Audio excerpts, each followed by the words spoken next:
For every comedian that is loved, there's another that's equally despised. Among those who consider themselves true fans of comedy, few names are more despised than Matt Rife. Matt Rife. Rife is statistically one of the most successful comedians in the world. In 2024, he ranked number 2 in global ticket sales. His rise wasn't fueled by the typical respected grind through comedy clubs, but TikTok. So how did he not do anything if he worked at the ER? Okay, guys, so we'll be watching this video called The Most Despised versus the Most Beloved Comedians by Apologia Comedia, or Apologia Comedia. I think that might be the most accurate version of it. So we're going to be starting this video right now. I have never seen this video at all, so I can't tell you what it's about. So we're going to just start it, all right? Okay, there we go. Boom. For every comedian that is loved, there's another that's equally despised. Among those who consider themselves true fans of comedy, few names are more despised than Matt Rife. Matt Rife. Rife is statistically one of the most successful comedians in the world. In 2024, he ranked number 2 in global ticket sales. His rise wasn't fueled by the typical respected grind through comedy clubs, but TikTok. So how did he not do anything if he worked at the ER?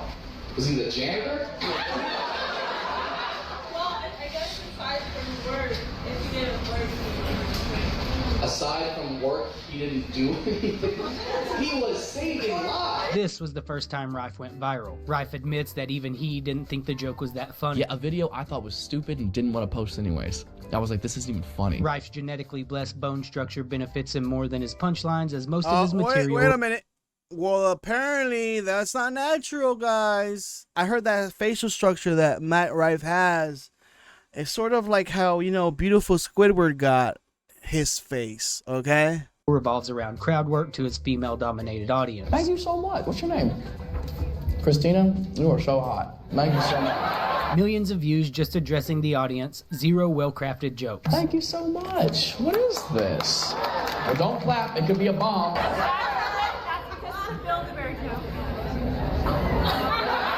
You know, obviously, if there's a lot of people, they're probably connect to it, but they're also trying to be nice with it because they want to engage with the comedian.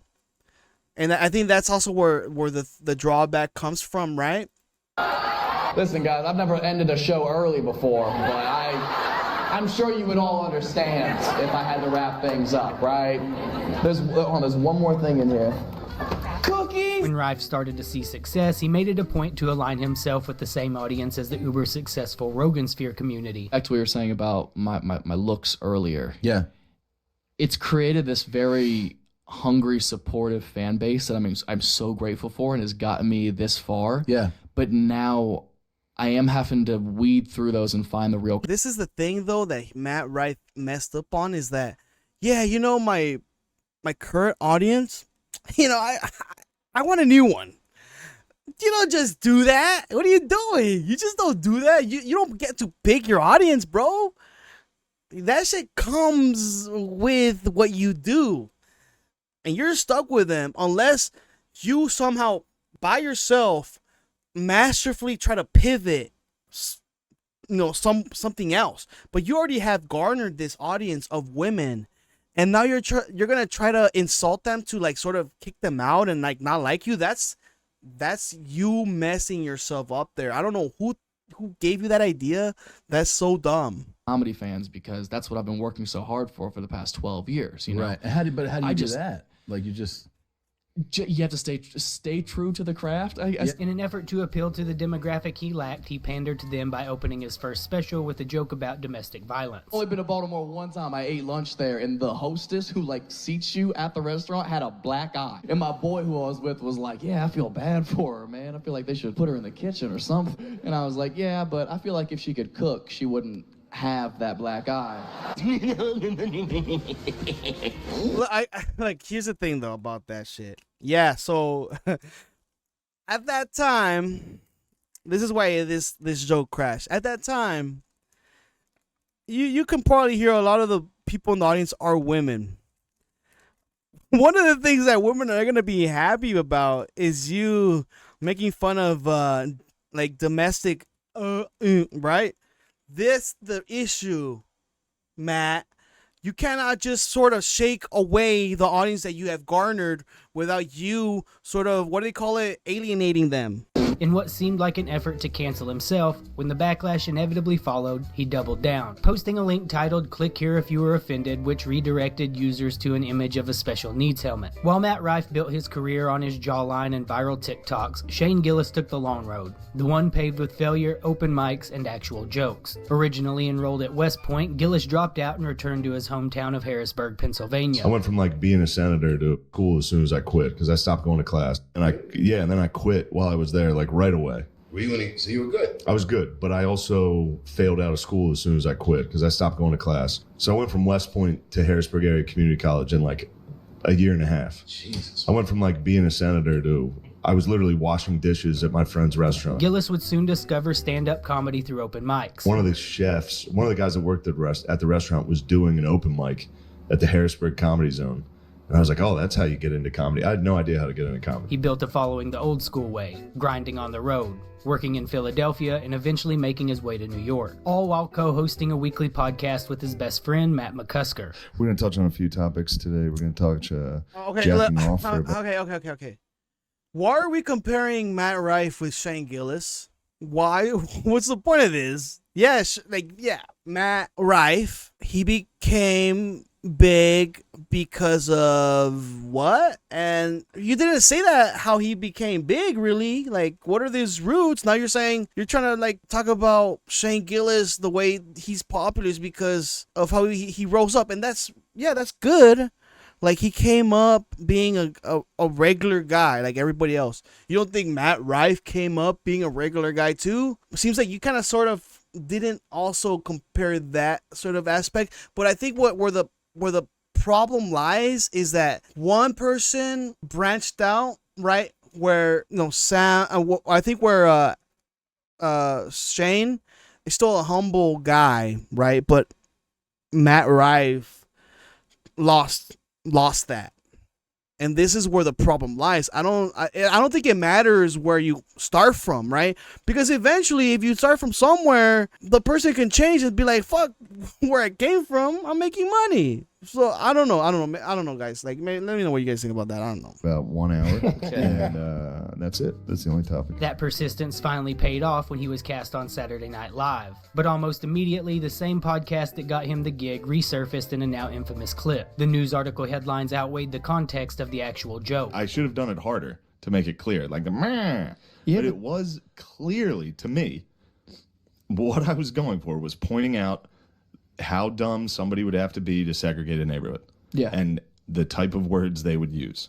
Now, what really sucks is having to break down comedy and explain anything. With SNL simultaneously celebrating their first Asian American cast member, the writing was on the wall. Despite making an apology, Shane was fired before he ever made it to air. Ironically, the firing made him more famous. Viewers who looked into his work didn't find hate, they found someone who was actually funny. I was in an Uber, I was talking to The reason why he wasn't really canceled is because everybody listened to the joke, and it was a joke in context of everything that happened. It was a joke. That's why, at the end of it, like, sure, he didn't get that SNL because the people in SNL saw it as like, hey, this might be hurtful for us. Like, might as well not have Shane here. Pretty much cut, the cancer right from the start. But for them, they sort of lost a good talent for feeding in the people that wanted him canceled, which weren't a lot of people. Like, let's be honest. The people, that's why he's fucking popular now. Like, if the majority of people hated him, he wouldn't be popular now still.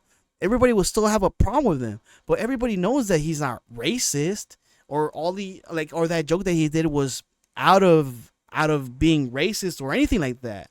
It was a joke where some people try to spin it and make him sound worse than he actually was, and like also forgetting that he's a comedian, and some like and also in a funny way where sometimes more nowadays is like having the impression of an Asian guy is like, you can't do that. But that doesn't matter if you do it for a British guy or like a British accent or an Australian accent. That's not discriminatory. But if you make fun of or you make an accent of an Asian person, that makes you racist. I think there's like a little bit of a double standard there, right? And I think that's what a lot of people saw, and why like a lot of people still gave Shane Gillis a chance. Man, I was like, dude, Ye just texted me. That's crazy. Did you show that to the guy next to you? I was in the back of an Uber, just like, like he wants to talk right now. It's like, I'm in an airport, I can't. I was just trying to buy time. I was like, holy. Because I knew whatever he said, I was going to say yes. I love Kanye West. I love his music. Well, you can't like Kanye West anymore a little bit, right? You can't say that shit out loud anymore, okay? Kanye messed it up on himself. Instead of fading away, Shane doubled down, releasing sketches that many consider funnier than anything SNL has produced in decades. Shane! Hey, good morning. Good morning, come on in. Wow. Wow, nice shirt. What sound does a wolf make? Wolves. His podcast has grown to the #1 podcast on Patreon, and his first special, Live in Austin, currently has over 41 million views on YouTube. He might have had her straight as hell, dude. Hate the environment. This guy delivers his comedy in such a natural way. He sounds like a buddy cracking jokes at a party. What I love about his style is that it feels improvised. His cadence and delivery sounds less like a stand-up routine and more like he's just talking with his friends at a bar. The sign of a classic comedy special is that you can go back to it dozens of times and laugh as hard as you did the first time. This is one of those specials. The special was so successful, his second special, Beautiful Dogs, was released on Netflix. The show that once rejected him is now calling him back, as he's now hosted SNL twice. He's selling out arenas, and his show Tires, which he co-created, produced, and stars in, is in its second season on Netflix. Throughout it all, Gillis has stayed humble, grounded, and focused, letting the comedy speak for itself. Unlike the next comedian, Bert Kreischer. Bert became famous before he ever told a joke. While still in college, Rolling Stone published a feature calling him the #1 partier in the nation. Rolling Stone magazine wrote a 6.5-page article calling me the #1 party animal in the country. It was a big deal. It was a really, really big deal. It changed the direction of my life. That article would eventually become the inspiration for the movie Van Wilder. Isn't that nuts? It's literally a movie based on Bert. It really is. Yeah. They wrote a story about it for Rolling Stone magazine. The original title was The Interruption. It reminds me of me. Wait.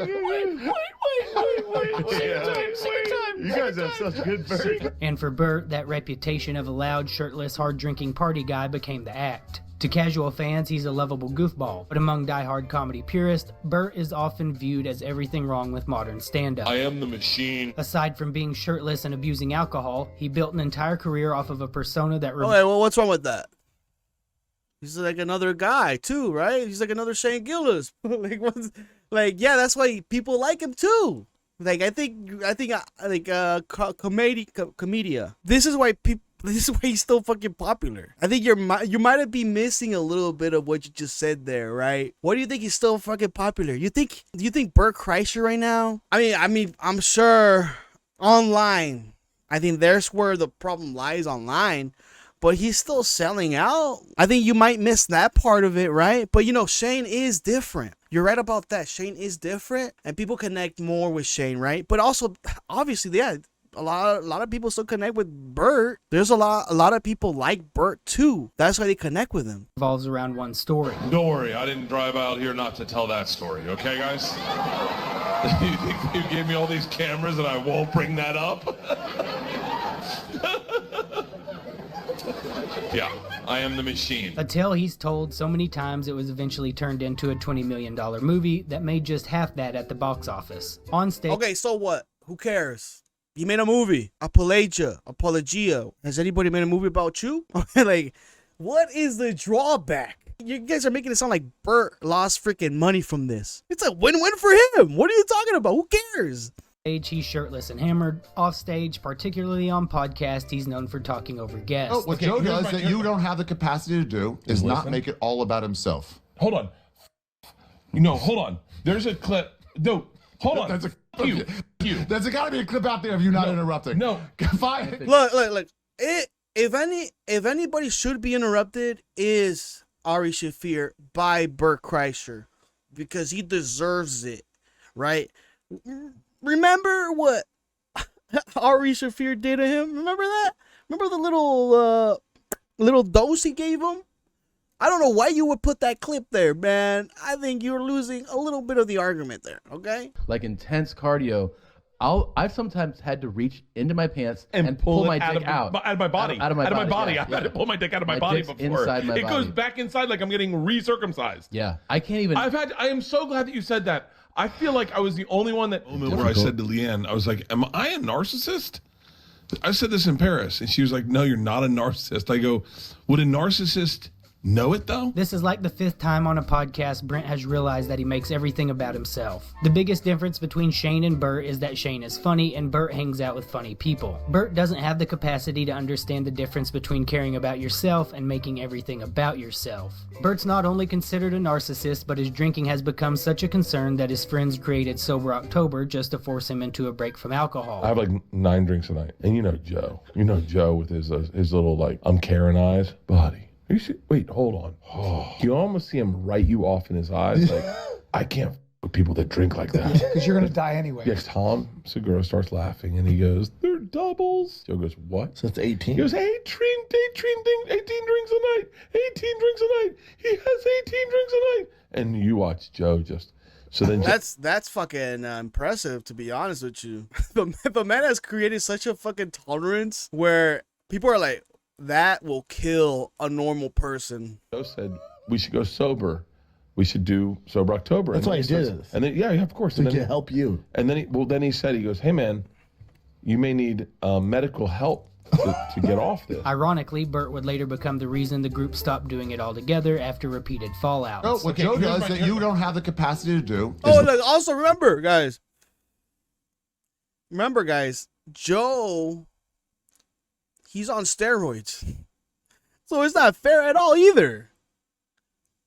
If Joe, get off the human growth hormones or whatever you're using to get that pasta gut, whatever you call it, maybe one might be more fair, right?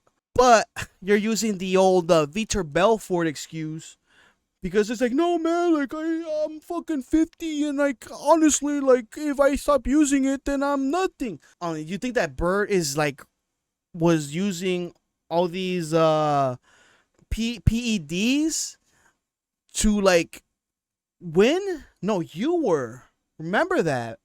Remember, guys, this is why also was another problem that Bert had and also Tom Segura at the time when they were competing against him, and also Ari Shaffir too. They would mention that, hey, you're not really like sober. Like, yeah, you stopped drinking, you stopped smoking, but you're still medicated. Like, how does that even make sense? Like, you are still taking medication. He's like, yeah, but it's it's prescribed by the doctors, and like I have to. If not, I'm gonna be a bitch. Not make it all about himself. And yet, despite the criticism, Bert remains one of comedy's top earners, routinely landing in the top 10 year after year. While Theo Von may not be okay, so what's bad about that? He's still on the list. Top 10 in ticket sales, he's number 1 in comedy fans' hearts. My cousin got bit by a gay guy.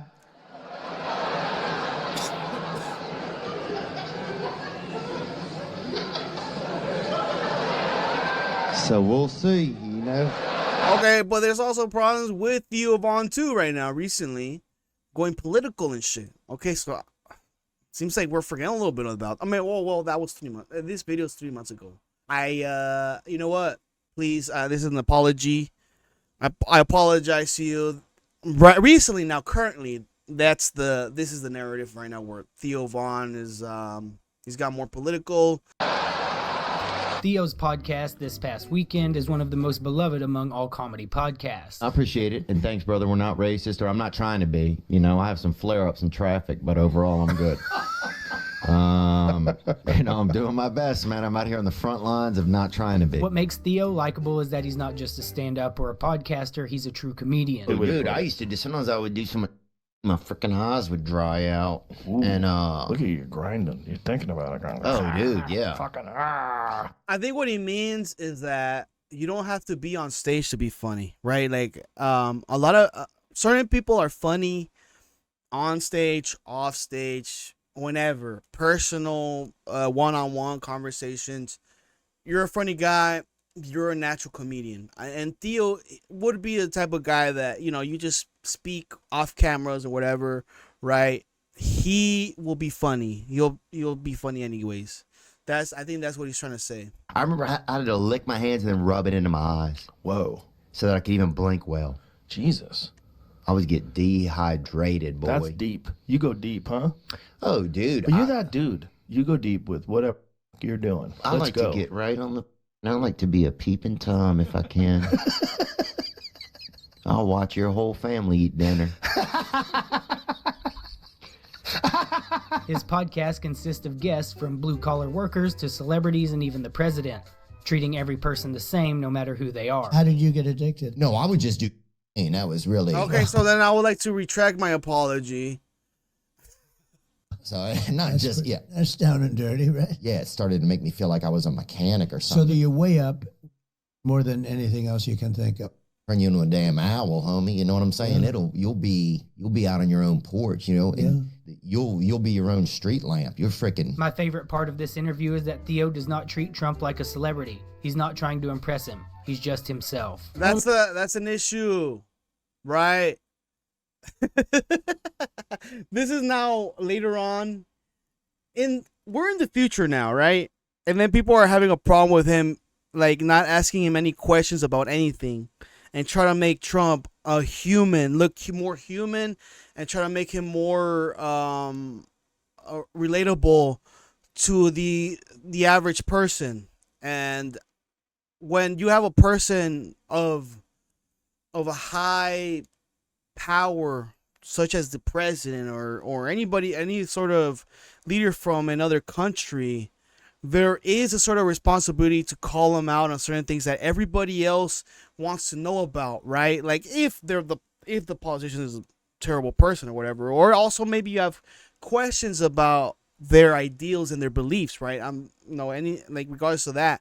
But when you have a comedian shoot the shit with the president because you're just trying to make him gain more popularity and be more popular, he's known more as being very much divisive. And a lot of people think that Theo Vaughn is being used for Trump's benefit to look better. Only Theo can interview Bernie Sanders and Donald Trump in a week and then turn around and interview a lunch lady and a mall cop. No script, no teleprompter, no note cards, just a conversation. For Theo, the comedy doesn't come from trying too hard. It comes from being himself, something the fans can see and something Andrew Schulz would never be praised for. Schulz is a combination of Bert Kreischer and Matt Rife. On the surface, he appears to be a superstar comedian, but to true comedy fans, Schulz represents something else entirely. A master marketer, like Bert. Someone who got famous not for being a good comedian, but portraying it. Yeah. Being a great actor is being dumb.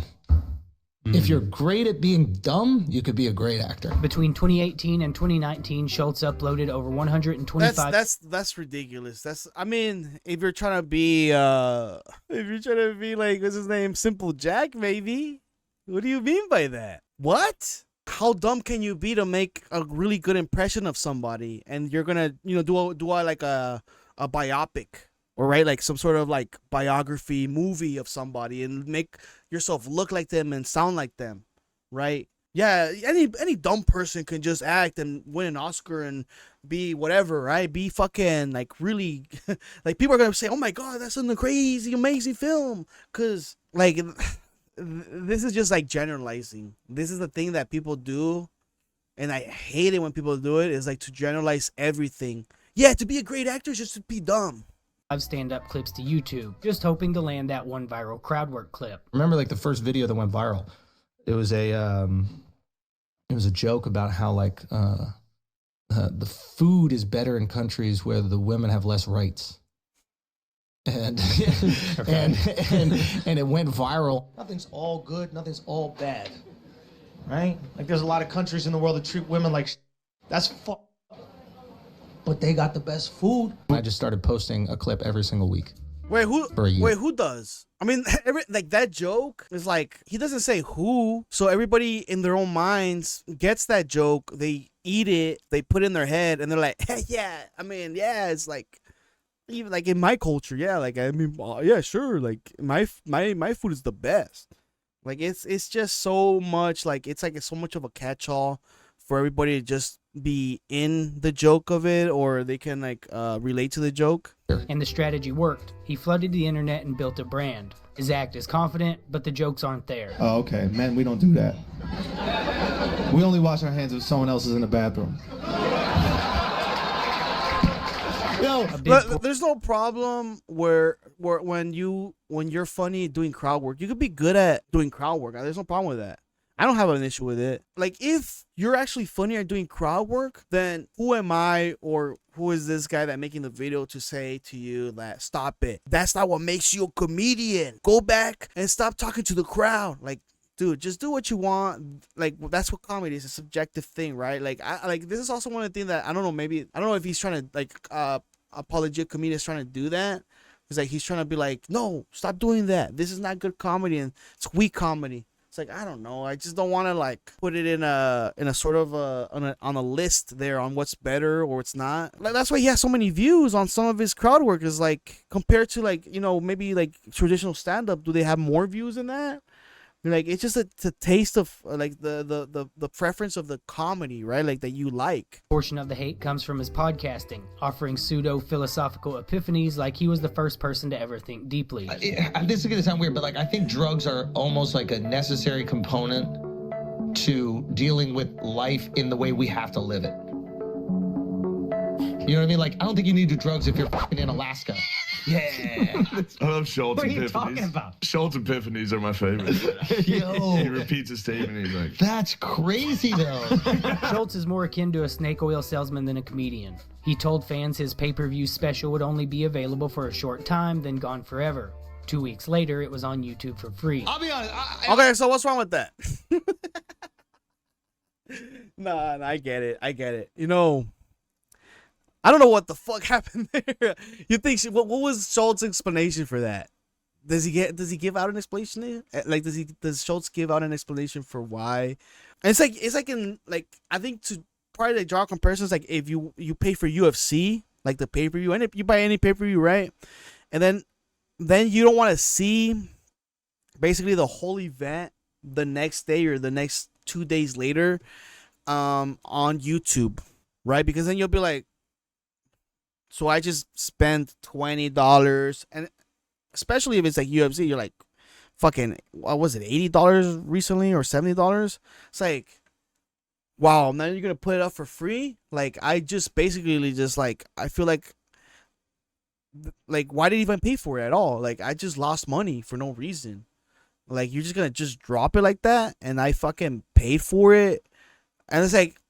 But then there's also the sort of like the explanation of like, yeah, but you paid for it so you can watch it and be the first one, and maybe also watch the like the full version or whatever, like the complete version until it gets like edited or whatever, right? Because we like unless you're like the first ones that are there and you watch the full show live, and or not live, but like when you pay for the content, original content. It might differentiate once it goes down to like where, you know, eventually Andrew is like gonna edit it down for YouTube and shit like that, because there's certain things he's not gonna be able to say and shit like that, right? Because he's gonna eventually want to make money off of it.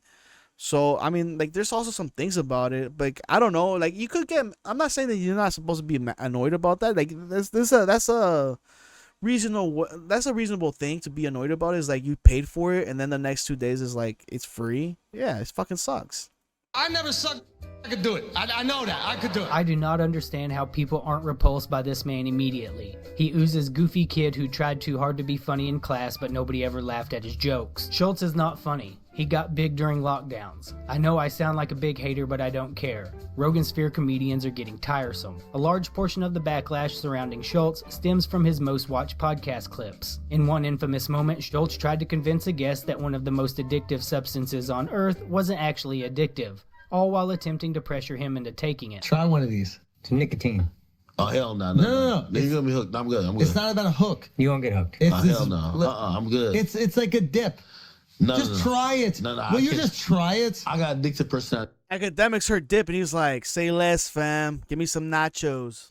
For real. This is not going to make you addicted. No, we're not doing it. Just try it. No, I can't do it, brother. You can literally take it out a second afterwards. You're not going to feel anything. Hell no. He's like, come on, man, just suck it. Just suck it a little bit. Try one. No, I can't do it, brother. I can't do it, bro.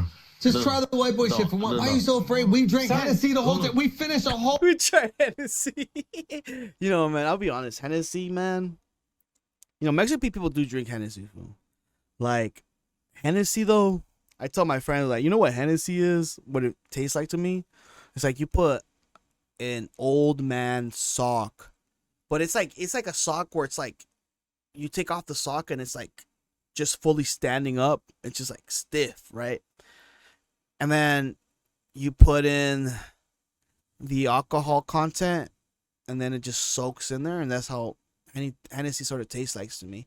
I don't know how, like, I've never had like an old man sock before, but I feel like it's like just, you know, I don't know, man. Like, I don't know if it makes it sound good or not, but maybe it makes it good. Maybe that's why people like it, you know? Oh, No, I get it. why not just try one? No, because I'm gonna be addicted. You're not gonna be addicted. It's such a stupid thing. Don't give academics any Cheetos too, because he's gonna get addicted to that. Schulz is despised because he's proof that in today's world you don't have to be the funniest to win. You just have to look like you are. Unlike the next most beloved comedian, Mark Norman. Norman is Jerry Seinfeld on crack.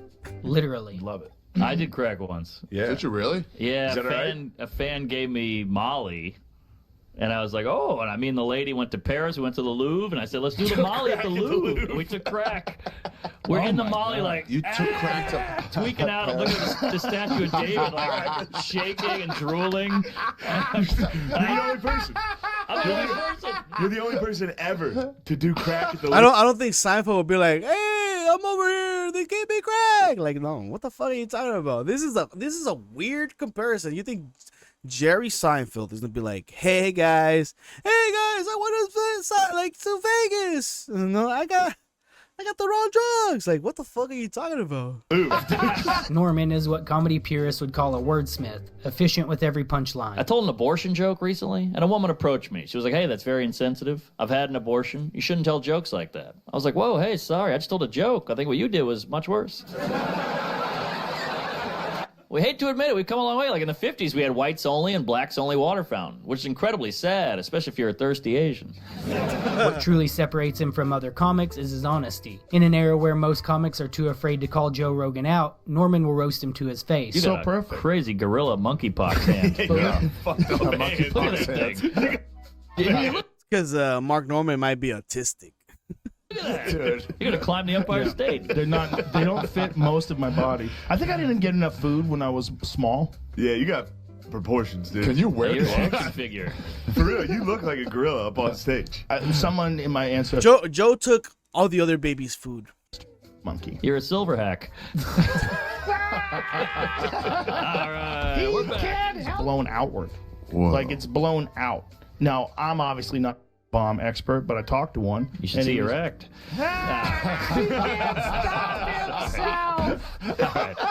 Keep going. That bomb joke cut way deeper than Joe let on. Norman is a savage. Every time Joe shouts he can't help himself, he thinks I envy this guy. All of the jokes you lay in bed and think, I should have said that. Mark said it. That's all I got. Yeah, I mean, look, to end this video, it's like, I don't know, the comparisons are kind of weird, man. Yeah, there's not really much of an argument, but I think Matt Rife, I think it was a good start at first, but Matt Rife, yeah, like he did sort of like mess himself up there right in the end for trying to change his audience like forcibly. You can't do that.